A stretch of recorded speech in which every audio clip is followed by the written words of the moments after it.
Power purchasing agreements అంటే విద్యుత్ కొనుగోలు ఒప్పందాలు అండ్ పర్ యూనిట్కు విద్యుత్ ధర.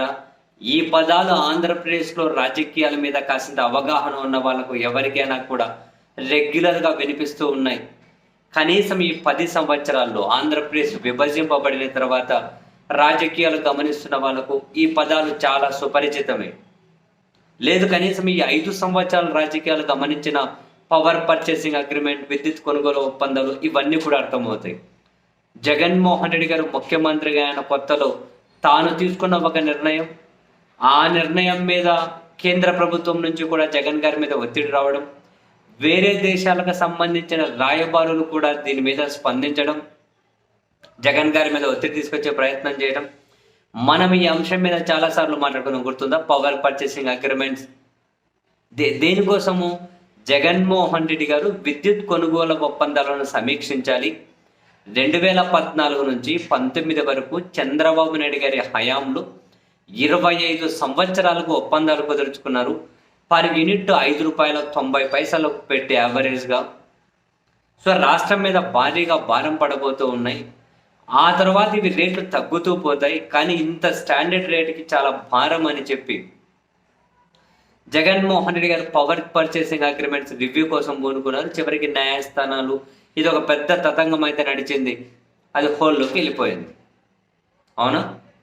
సరే, మీకు ఇదంతా గుర్తుకు లేకపోయినా తాజాగా ఒక 4 రోజుల కిందకి వెళ్తే ఆదాని జగన్మోహన్ రెడ్డి గారి మధ్య ఏదో వ్యవహారం అని కేంద్ర ప్రభుత్వ రంగ సంస్థ సెకీతో ఆంధ్రప్రదేశ్ ప్రభుత్వం ఒప్పందం కుదుర్చుకుంటే ఆ ఒప్పందం మీద తెలుగుదేశం పార్టీతో పాటు వాళ్ళ మీడియా కూడా పెద్ద ఎత్తున విమర్శలు చేశారు. ₹2.49 జగన్మోహన్ రెడ్డి గారు పర్ యూనిట్ విద్యుత్ కొనుగోలు ఒప్పందం చేసుకున్నారు. దేశంలో ఎవరికీ పడనంత తక్కువగా పడింది. ఇంటర్ స్టేట్ ట్రాన్స్మిషన్ ఛార్జెస్ కూడా లేకుండా ఏవైనా శాలువలు సన్మానాలు ఉంటే నాకు కప్పి సన్మానించాలి, నేను రాష్ట్రానికి ఎంతో సేవ్ చేశాను అని జగన్మోహన్ రెడ్డి గారు కూడా మీడియా సమావేశంలో వెల్లడించారు. మీకు గుర్తుందా? మొత్తం అన్ని ఆయన డాక్యుమెంట్స్ చూపించుకుంటూ ₹2.49 ఆయన హయాంలో, అంతకుముందు చంద్రబాబు గారి హయాంలో ₹5.90 కుదుర్చుకునే యూనిట్ ఛార్జ్ మొత్తం ఆధారాలతో సహా చూపించుకుంటూ మాట్లాడారు. మీకు గుర్తుంది కదా? అంటే చంద్రబాబు గారి హయాంలో ₹5.90 25 ఏళ్ల పాటు కుదుర్చుకున్నారు. జగన్ గారి హయాంలో ₹2.49. దీని మీద కూడా తెలుగుదేశం పార్టీ మీడియా కథనాలు, గుజరాత్లో ₹2కి వాళ్ళు కుదుర్చుకున్నారు, ఇక్కడ ₹2.49 అంటే జగన్ గారు కూడా చెప్పారు గుజరాత్లో అక్కడే ప్రొడ్యూస్ అవుతుంది అది, కాబట్టి వాళ్ళకి అక్కడ అందుబాటులో ఉంటుంది. ఇక్కడ వేరే స్టేట్కి వచ్చేసరికి ₹2 అదనంగా ఇంటర్ స్టేట్ ట్రాన్స్మిషన్ ఛార్జెస్ ఉంటాయి. గుజరాత్ వాళ్ళ దాని ప్రకారం చూసుకున్నా కనుక ₹4.5 కొనాలి మనం, కనీసం ₹4 మనకు ₹2.49 వచ్చిందని కూడా మాట్లాడారు. చాలా ఈ విషయాలని అన్ని ప్రూఫ్స్తో సహా చూపించారు. సరే, అవన్నీ పట్టించుకునే వాళ్ళు, అర్థం చేసుకునే వాళ్ళు చేసుకుంటారు. తాజాగా ఈరోజు వైఎస్ఆర్ కాంగ్రెస్ పార్టీ పెద్ద ఎత్తున పెంచిన విద్యుత్ ఛార్జీలకు వ్యతిరేకంగా ఆందోళన చేస్తే అవి సూపర్ సక్సెస్ అయ్యాయి, చాలా పెద్ద ఎత్తున సక్సెస్ అయ్యాయి. సో ఈ క్రమంలో విద్యుత్ ఛార్జీలు చంద్రబాబు సర్కార్ పెంచింది కూడా జగన్ వల్లే కారణం అని చెప్పడం కోసం TDP official social media handles, twitter, facebook official twitter హ్యాండిల్స్లో ఒక పోస్ట్ పెట్టారు.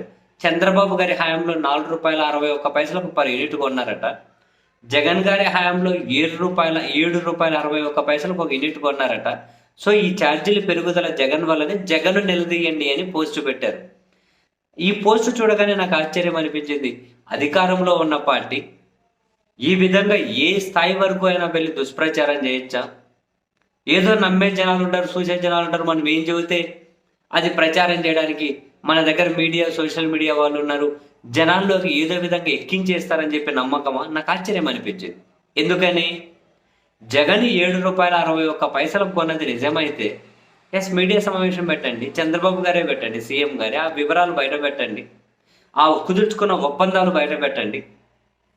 నిన్న మొన్న వీళ్ళే కదా అన్నారు ₹2.49 జగన్ కొన్నాడు, అది చాలా ఎక్కువ ధర అని. వీళ్ళ హయాంలో ₹5.90 మినిమం యావరేజ్గా, ₹2.49 జగన్ కొన్నాడు చాలా ఎక్కువ అని చెప్పి వీళ్ళే అన్నారు. ఇప్పుడేమో ₹7.61 అని చెప్పి ఒక గాలి మాట, ఒక ఆధారం లేదు, ఒక డాక్యుమెంట్ లేదు, ఏదో ఒక జస్ట్ అట గాలి మాట. జగన్ మీడియా సమావేశం పెట్టి అన్ని ఆధారాలు చూపించారు కదా. అట్లా మీరు చూపించేస్తే అయిపోతుంది కదా, జనానికి తెలుస్తుంది కదా ఎవరు ఏమైంది అని, ఎవరు కరెక్ట్ అని. అలాగే జగన్ గారు నోరు మూపించినట్లు అవుతుంది కదా. ఆ పని చేయరు, ఏం ఆధారం పెట్టరు, ఏం అథెంటికేటెడ్ డాక్యుమెంట్ అప్లోడ్ చేయరు, చూపించరు. ఏదో ఒకటి ఇంత కొన్నాడు, ఏది నోటికి వస్తే అది పెట్టేసుకుంటూ పోవడం.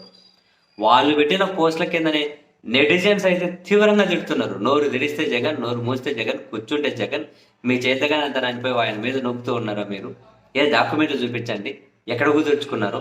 మొన్ననే కదా మొత్తుకున్నారు, ₹2.49 ఆయన హయాంలో కొన్నారు, అది కూడా ఎక్కువే అని. మీరు మీ హయాంలో ఎంత కొన్నారో ఆయన అన్ని డాక్యుమెంట్స్ ఒప్పందాలు చూపించారు కదా. మరి మీరు చూపించండి, ఏంది ఇదంతా, ఇంత మిస్లీడ్ చేస్తారని చెప్పి అంటుకుంటున్నారు, ఫుల్ ట్రోల్ చేస్తూ ఉన్నారు. అధికారంలో ఉన్న పార్టీ ఎంత ఈజీగా అట్లా మాటలు మాట్లాడేస్తుందండి. అంత ఏ బుద్ధి పట్టిందో టైప్ చేసేస్తారా? వా, నిజమయ్యా స్వామి, ఇప్పుడు దుష్ప్రచారాన్ని నమ్ముకొని డాక్యుమెంట్ చూపించాలి కదా అధికారంలో ఉండి. అద్భుతమయ్యా స్వామి మీరు.